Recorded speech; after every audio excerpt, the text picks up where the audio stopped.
Hey guys, so I'm gonna start trying to start going back to like watching old cinematics, patch releases and stuff like that. I saw this.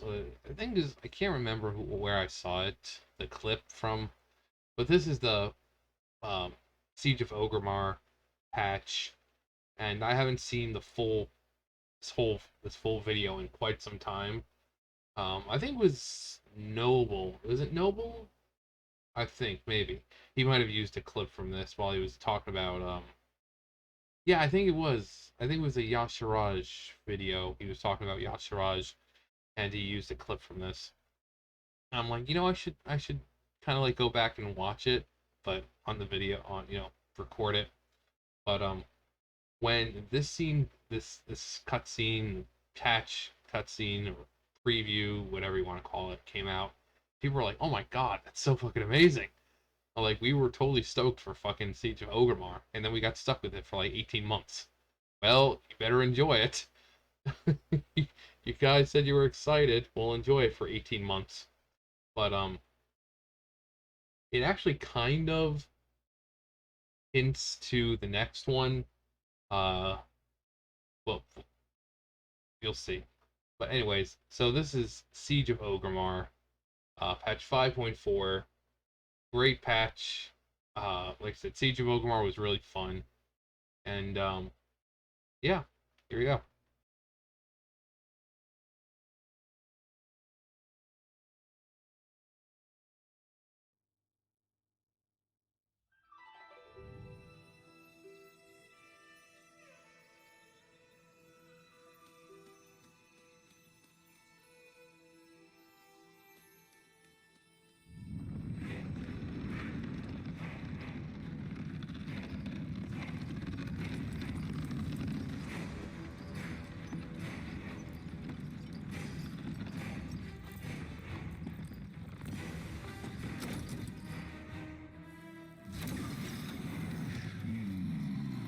It thirsts. Bring it to the pools.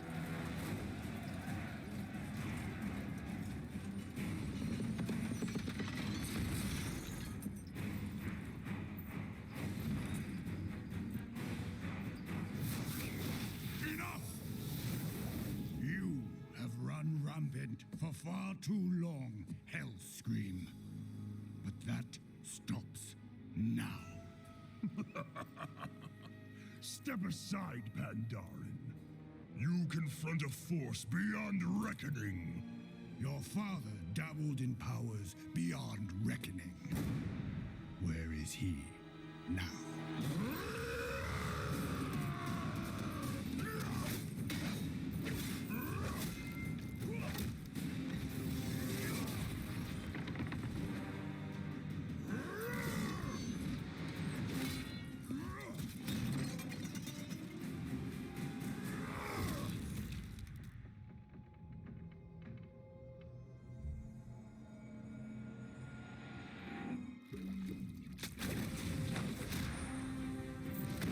I have fought beside the Tauren, trolls, and others. You are nothing like them. They are no longer part of my horde.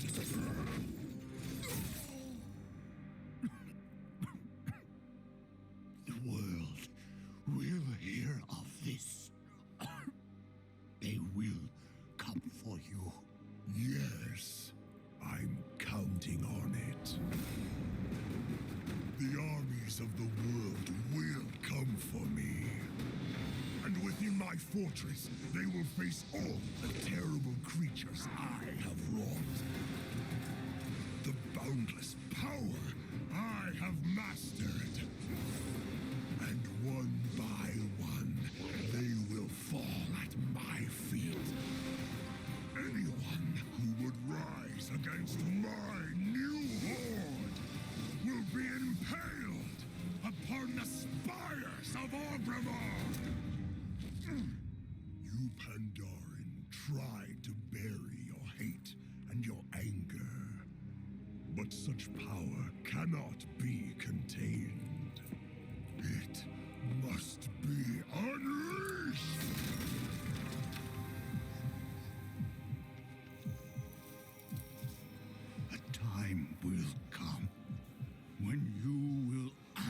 for your crimes. I answer to no one.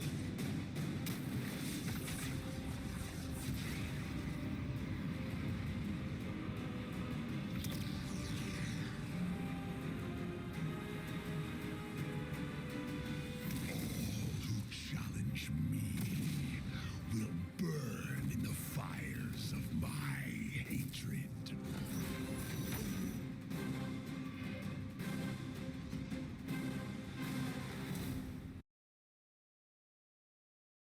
Chills. God, I loved the cinematic back in the day. Siege of Orgrimmar 5.4.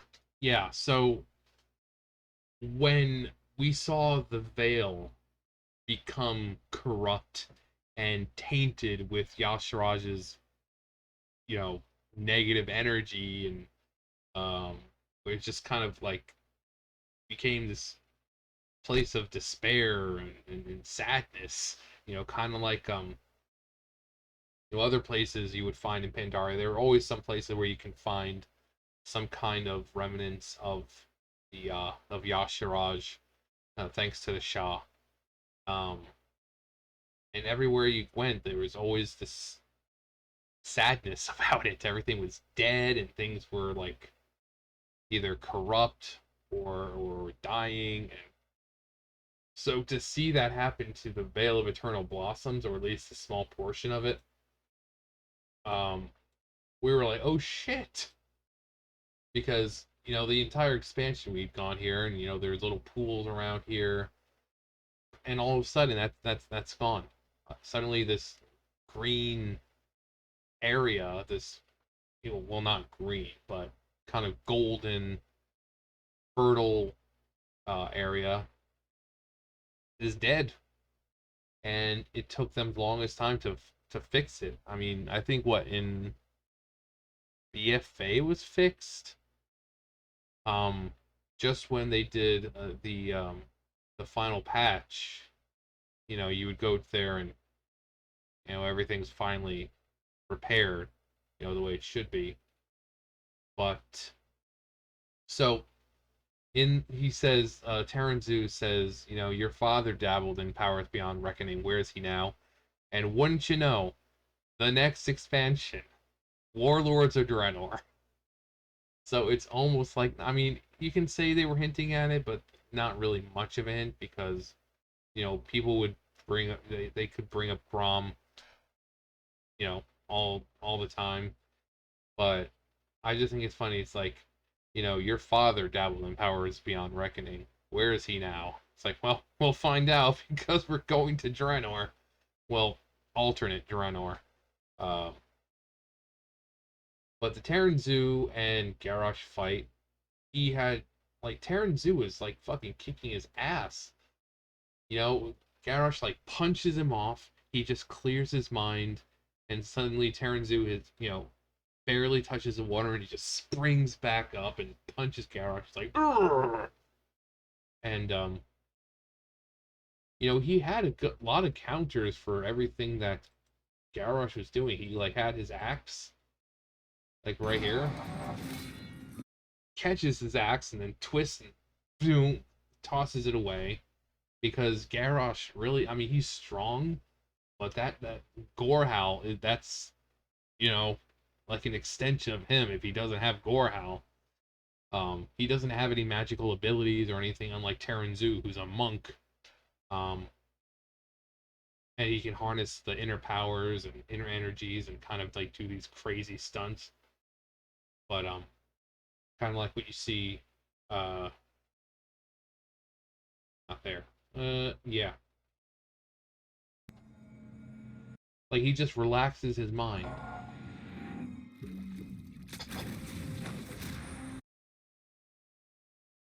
and he's like, uppercut. But this is also when the cinematics were getting really good. Before then, like Cataclysm was,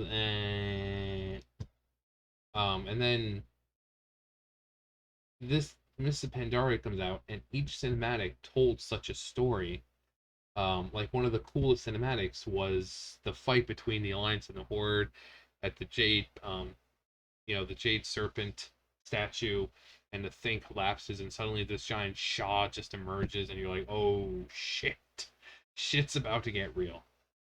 Um, so I think the cinematics definitely were more story oriented instead of just trying to show cool stuff that actually told the story and pushed it along. And it was really, really nice because obviously the models and everything were getting more advanced looking. Um, but yeah, like we didn't really have them in early WoW. Uh, like Burning Crusade, there really weren't many, cinematics. Where like okay, so like this is for the patch. Most of the patches just kind of like the trailers just kind of showed what they wanted, but this was a full out story. I remember the Black Temple with the Kama walking through and all that, and he's talking. But for the most part, they really just they just kind of show what's going to happen, and for the most part. But as they progressed, they started to become more cinematic, you know. So, um, like the Warlords of Draenor ones, those were really really cool. Especially since the models had been updated even more. Wah! Let's go. Um, and Garrosh, I think he got hit so hard his earrings coming off. Yeah, I don't even think his earrings attached to him anymore. Knocked it the hell off. Um, but yeah, they definitely told a story in the past because they had to, because you had to know what the patch was about.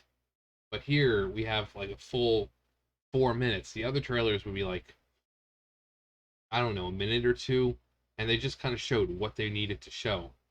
Um, but when Blizzard started doing this whole fight scene just was amazing. So they had the whole fight scene, and then they finally get to, hey, let's show some of the raid. We'll be going to the Juggernaut over here, which it's an easy fight, but you wouldn't believe how many people don't understand the simple mechanics of it. Um, the class, oh god, the Paragons. The Klaxi and the Paragons, the Mantid, ugh. Like everywhere you go, it seemed like they were Mantid there. It's just ugh. We are the Mantid. Uh, this was actually a pretty cool fight. Not gonna lie, it was pretty cool. Garrosh, the heart of Yasharaj, and then they kind of end it with burn in the fires of my hatred, and then it's like, didn't Deathwing kind of say something similar? Um, that everything that all will burn in the shadow of his wings. It's like, okay, we get it, burning, burning. Um, yeah, then like his model had been updated for Miss Pandaria because Cataclysm, and I think they were still using his old model. And, like he had like he looked like this, just not quite finished, I guess. Definitely, obviously, an upgrade from when we first saw him in Outlands, when he was just a simple looking NPC. um, then they kind of gave him his own model, but they started to just refine it. Suddenly we get this badass looking son of a bitch over here. People to this day are still going after these, to go after some Garrosh cosplay for their transmog sets. I think pretty much everything. It's like these now, like the gauntlet. I pretty much think everything you can obtain. The only problem is actually wait. I think you can hide them now because if you have it on here, it would have to show up on the other. But I think you can hide pieces. But then again, is that technically the wrist or the glove? I think no, it's a glove. I think. So yeah, probably just hide. Well, then again, that makes no sense. Yeah, because you could hide the wristband, but it would still come up as a second glove. You can't just hide one glove. So, but there are people still going after these. Um, the Siege of Orgrimmar, like I said, it was a great raid. It's just we had it for 18 months, and people were like, "Okay, I can only beat Garrosh so many times before I get tired of it." Um, and nowadays it's soloable, kind of, because there's still like one part that you need another person for. It's what's the fight? The when you go in, open the boxes, and you know um was it the cash or whatever? Can't remember of what it's called, but you guys know what fight I'm talking about.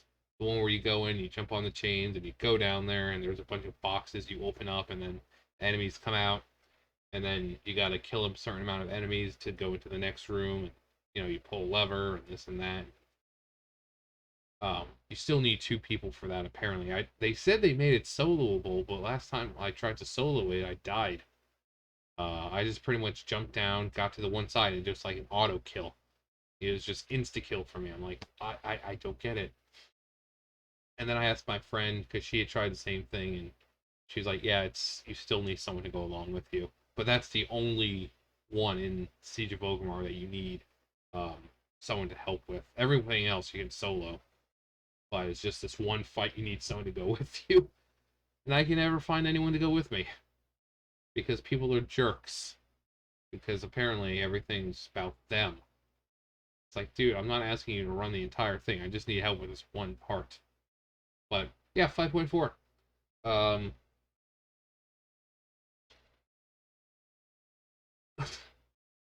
what else can I say about 5.4? Uh, Siege of Orgrimmar was huge. It was huge. It really was. It was really big for what it was. Um, I like that we kind of went to multiple places. I'm like, we're fighting on the shores of Durotar. We're inside Orgrimmar itself. We're working to like the underbelly of it. We were fighting in Pandaria. I mean, all over the place, all over. So it really, unlike most raids where it's just one linear area where you just go different rooms or different paths. No, this four different areas, completely different zones. You're in Pandaria, you're in Durotar, you're in Orgrimmar, and then you're under Orgrimmar. So it really went all out, wanting to make this a memorable uh, raid, and I think it did.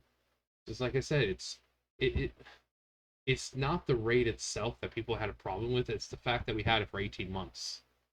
Um, this was like before they were doing like, you know, so here we have 5.4. Uh, so nowadays it'd be 5.4.5. Kind of like a little mini patch. This they didn't do that back then. Um, so we just went 5.1, 5.2, 5.3, 5.4. Nowadays they do like 9.1, 9.1.5, or something, not always, but depending on if they have ideas to kind of bring things in the story together to set up for the next patch. But here we only had 5.4, and that was a no 5.4.5. No, this was it. Um, but yeah, I had a lot of good times in Siege of Orgrimmar, and hopefully you guys did too if you were playing around then. Um, what was your main back then? Did you run Siege of Orgrimmar? Did you beat it? Did you manage to, complete the raid? Um, yeah, just tell me your memories. Thumbs up, thumbs down, comment, subscribe, all that great stuff, and I'll see you guys next time. Bye, guys.